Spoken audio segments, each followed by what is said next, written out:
হ্যাঁ আপা বল। কি রে, তোর সে কখন থেকে ফোন দিতাছি, ফোন ধরত না কেন? আপু আজকে হোটেলে অনেক গেস্ট রে। উপহারটা তো পাঠাস নাই। মানে আমি তো আব্বারে সব টাকা পাঠাইছি। তোর কিছু লাগলে বল, আমি টাকা পাঠাইতেছি। আমার উপহার তো তুই, তোরে লাগবো।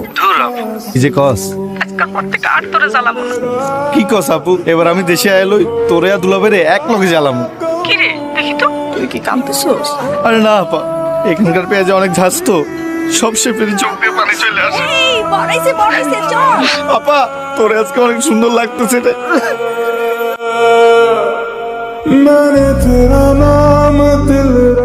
ফোন আইছে না ভাই, কোনো কল আসে? উফ, শুনছিলাম বাচ্চা হওয়ার সময় 21টা হাড্ডি ভাঙলে যেমন ব্যথা লাগে, তার চেয়ে তো বেশি বেশি ব্যথা হয়। তুমি এত ব্যথা সইতেছো আর আমি তোমার পাশে নাই। আল্লাহ, তুমি সহায় থেকে।